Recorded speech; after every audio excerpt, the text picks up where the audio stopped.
আসসালামু আলাইকুম। আমি মোহাম্মদ সোহেল রানা। বর্তমানে আমি ল্যাবরেটরি ম্যানেজার হিসেবে দায়িত্ব পালন করছি নাটেক্স অফ স্ক্যান্ডিনেভিয়া এস বাংলাদেশ লেজন অফিসে। আমার শুরুটা হয়েছিল খুব সাধারণ একটি সিদ্ধান্ত থেকে, একজন বড় ভাইয়ের পরামর্শে সোনারগাঁও বিশ্ববিদ্যালয়ের টেক্সটাইল ডিপার্টমেন্টে ভর্তি হওয়া। শুরুটা সহজ ছিল না, সীমিত সুযোগ আর রিসোর্স নিয়েই এগোতে হয়েছে। তবে ধৈর্য, পরিশ্রম এবং নিজের উপর বিশ্বাস রেখে আমি কখনো থামিনি। টেক্সটাইল ইঞ্জিনিয়ারিং থেকে যাত্রা শুরু করে টেক্সটাইল ইন্ডাস্ট্রিতে ধাপে ধাপে কাজ করেছি। শুরুতে আমি ল্যাবরেটরি টেকনিশিয়ান হিসাবে ফকির ফ্যাশন লিমিটেডে কর্মরত ছিলাম। তারপর আমি কিমা বাংলাদেশ প্রাইভেট লিমিটেডের সিনিয়র ল্যাব টেস্টিং স্পেশালিস্ট হিসাবে কাজ করেছি। বর্তমানে আমি ল্যাবরেটরি ম্যানেজার হিসাবে দায়িত্ব পালন করছি। এই পথ চলায় অনেক চ্যালেঞ্জ এসেছে, কিন্তু প্রতিটি অভিজ্ঞতা আমাকে আরও শক্ত এবং আত্মবিশ্বাসী করে তুলেছে।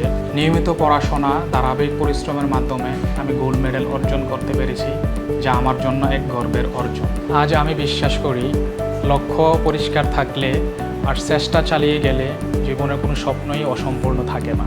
আপনিও চাইলে সোনারগাঁও বিশ্ববিদ্যালয়ে ভর্তি হয়ে স্যারদের পরামর্শ কাজে লাগিয়ে নিজের স্কিল ডেভেলপমেন্টকে ফোকাস করে ধাপে ধাপে এগিয়ে গিয়ে টেক্সটাইল ইন্ডাস্ট্রিতে নিজের একটি ভালো অবস্থান তৈরি করতে পারবেন।